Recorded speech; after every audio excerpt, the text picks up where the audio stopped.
We're back talking about, with our last segment, Nannie, interviewing her, I should say. So let's talk about your post-retirement from 2000 to the present day.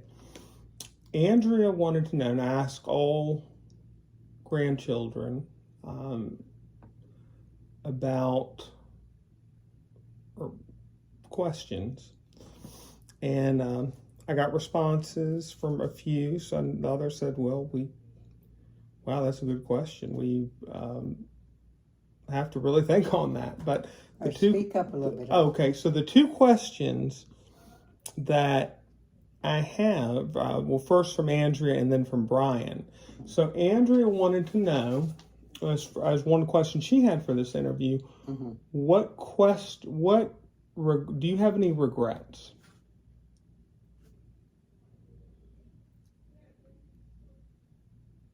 In life? Not any that I could think of. Yeah. Nicholas. Not any. And what are you... I wasn't a great planner anyway, I did. Yeah. But let me ask you this. What are you, and this is also from Andrew, what are you most proud of? Most proud of my grandchildren. Of your grandchildren? I'm not saying it just because you asked me. No, I am. I think you've all done well. I do. Well, I absolutely do.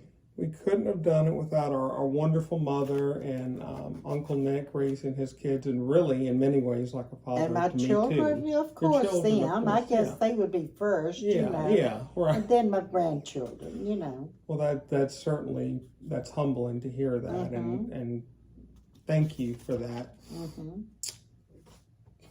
What advice, I'm going to go back through the chronology in a minute, but I want to get to this first about what advice do you have what advice would you give to your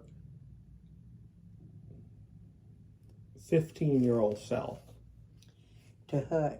To your 15-year-old self, to your younger self, to a younger Helen. What do you know now at Sage 93? What would I have done differently? Well, no, but what advice would you give to your younger self? It could be Go that. back to those 15. If you had something, what have you learned in life that you wish you would have known when you were younger? Does anything stand out? Not really. Okay. Not really, Nicholas. So, I can't think of anything. Okay, so that I would have done that I didn't do. Well, or let me put it to you this way. What advice would you give to someone young coming up in the world today?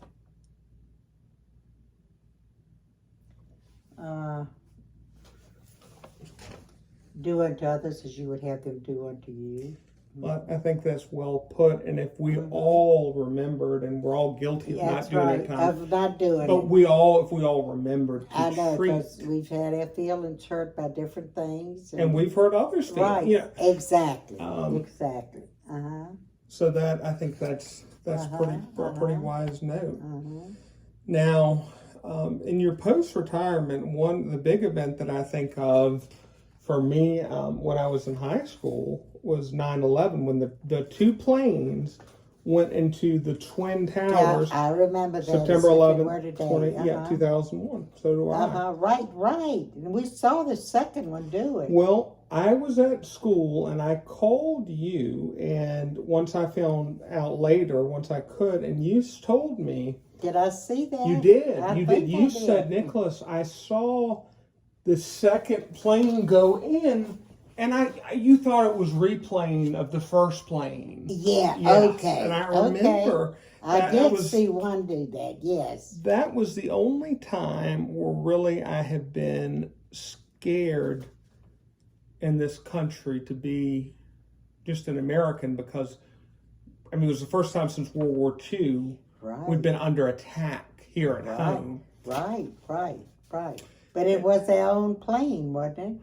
Well, it was our own, American Airlines. The terrorists had hijacked those planes. Oh, they had. Right. It was a tourist. Right, exactly. Hijacked their planes. Yes, that's right. Well, see, now I had forgot that. Well, it was a sure tourist did. under the wheel. That's right. How did they do that? Well, that's what a lot of people want to know, and it killed them. That's a good question. Well, but what I'll tell you how is they used. They pretty much had a bully pulpit. I mean, but a lot of people did. They said they had bombs on the plane, and they commandeered their way into the cockpits and brought the planes into the World Trade Centers and to the Pentagon. And the one that went down in Pennsylvania, we think was headed for the Capitol or the White House. But the bravery of United Flight 93. And over Pennsylvania, that one in Pennsylvania. That was where, what was my friends lived there? What was her name? You had a friend in Pennsylvania? No, that she worked at Lynchburg. What was the good lady lived over there? The last friend I had there. Oh. What was her name? What was her name? I know who you're talking about. She still lives there. Her name is slipping my tongue. Her daughter had 2 daughters, and she had 3 daughters, and one of them was a teacher, and I know who you mean. I can't think of that. Yeah. I do. Mm-hmm. I do. Uh-huh. I'll try to think about that. The plane went down right near where she lived there. Oh, and you're talking Pennsylvania. About in Pennsylvania. Okay. Mm-hmm. Yeah, I'm trying to think of who that is, but I know who you're talking about. Her name, it just is escaping me. Me too. Okay, so that was obviously a tragic event. It there. was. It was. And then, of course, we went to war in Iraq and Afghanistan. It went down near her home there. In Pennsylvania. Mm-hmm. Mm-hmm. So, coming back in to your early years, you've really been blessed to have good health.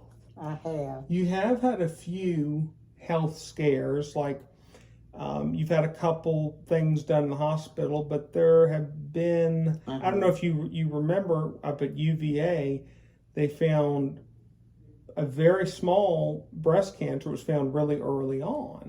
See, I forgot that. Yeah, well, and they got that. They got it. See, they I got forgot it. all Yeah, about it. well, it's not a bad thing to forget about. Well, that's right. But it scared us too. But they got it. That's right. That was good. That was early detection. So one thing I want to talk. Would you say? Is there anything harder than losing a child or grandchild? Anything what? Harder than losing a child or grandchild?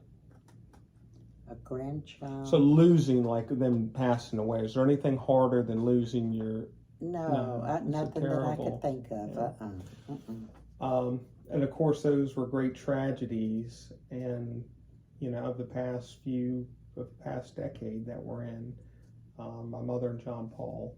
But something... Any family member. Well, that's true. You've lost sisters, you've lost brothers, So you've outlived so many. The closer, obviously, the harder it is. Right. And your children. But one thing we really have enjoyed the last few years is traveling. Right? I know it, absolutely, Nikki. And we've been to... Absolutely. I've enjoyed your remarks. My head's full of sand. Oh, it feels kind of itchy. That's why I'm scratching. All right, go on. Well, I know it feels like that. It's sometimes. Do you? Mine itches sometimes. But let me ask you this. As we've traveled... I know when we were at the Grand Canyon, your reaction was, wow, I don't think God ever remembered anybody or ever wanted anybody to see this. That was a funny reaction, because it was kind of scary. It was overwhelming. It was. Lord, yes. It kind of made you short of breath or something. Yeah. To look at it. Well, I remember we were going up an 11,000-foot mountain in Montana. Over that on a road and looking down. That's right. Yeah, that is right. Ooh, I can remember that. Oh, that was awful. I felt like I was going over it. Did you? Well, I felt did. like I was. And the thing about it, I can't remember but that was the bizarre thing about that is we hadn't even planned that. That was a U.S. highway, and that's the route you had to go. It took your breath away to look. And I remember thinking there, golly, this is really what people mean by breathtaking views, because I felt us losing oxygen. You know, I mean, that was... And you could do it. I bet Mama probably would have fainted. Yeah, she would. She might have. But not your Aunt Cora, right? She loved to fly. And she was kind a of great. She was a bulldog. Berta! Right. You have to go up in an airplane. Oh, that's the safest way to travel. Yeah. Yeah. So... we've really enjoyed that, going across the country, Alaska, Hawaii. Do you have any favorite places we've been? Oh, I know it. Absolutely. Are there any favorites? Let's see. All of them. All of them. All of them. That's I would kind of how I trade feel. one for the other. Right. I would try to trade, but wouldn't trade one for the other. For sure. Been wonderful. I feel like I've been everywhere. Seen everything, done everything. Been blessed, Health has been good. No sicknesses, nothing painful. I have been blessed. Absolutely. I think that's something I can learn from, and a lot of people in my generation. Losing a child would be the worst thing. Oh, yeah. That's the worst thing. The worst thing could happen. I, as someone who's not a parent, I can't imagine that. But that makes a lot of sense to me. That's something that you think of just about every day. Something will remind you of it. Absolutely, absolutely, Nicholas. And kind of to round out our interview and segment, and something I think myself, my generation, a lot of people can learn from, that I have hardly seen you complain throughout life. I said, I haven't seen you complain, really. And I think that's, gosh, I feel like sometimes I'll have a bad day or whatever and complain this, and then I'll think, God, you sound terrible. Just shut your mouth. You know, I think about it for me. But you really have. Been blessed, Nicholas. Been blessed. I have. And I'm sure you feel a lot wiser now than when you were younger. But yet, in many ways, you told me you feel like the same person, right? Absolutely. Did you ever think about living into your 90s when you were younger? Or maybe seeing 100 now? No reason not to. No. Do you think of it yourself? What? No, that's a good question. Well, that's what I'm telling you. You don't. No, you don't. You don't I don't. You're right. You don't think you're going to live forever because you feel good. Yeah. That's it. They never give it a thought. Yeah. And nothing hurts me. You don't think of it. No. I just never thought of it. But you're outliving most people, and you're in good health and strong. And you've talked a lot about how much, to me, about how much we have devotion sometimes and pray, how much your faith has carried you. God has carried you. I have a good life. I've had a wonderful life. I have, absolutely. That's fitting, and really wouldn't change a thing. That wouldn't change any of it. I think that's a good way to live and a good mindset to have. Would not change any of it, and I feel fine. I don't have a headache. Yeah. That's something a lot of us just a knee. envy. I feel that when I walk. And I think at 93. I feel that when I walk, and if I hadn't fell and hurt it. But when I play basketball, I would always bowl on the right knee. On the right knee. So one day I got a right knee. Right. One day I got it. After all that. But I can feel it when I get up and down. It hurts. It hurts. It hurts. But it doesn't hurt. When I'm laying down, sit down, it doesn't. It doesn't hurt all the time. But getting up and down, it does. I've been blessed. Hardly ever have a headache. We've been blessed. I have, absolutely. We've been blessed. Absolutely. No doubt about it. Any final thoughts?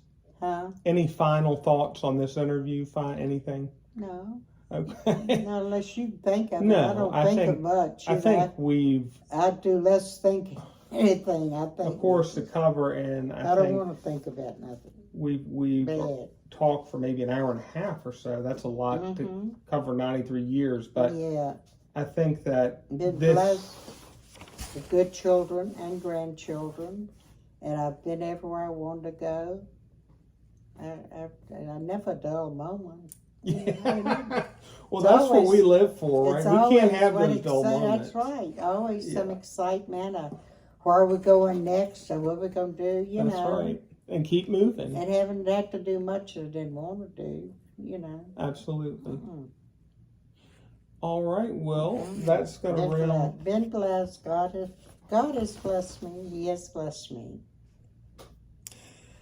All right. Well, that's going All to right. round out our Thank you for the interview. interview. Makes me feel good that you Well, cared enough to check me out. Okay. all right, and everybody, it's good talking to y'all, and I hope you really enjoyed this interview.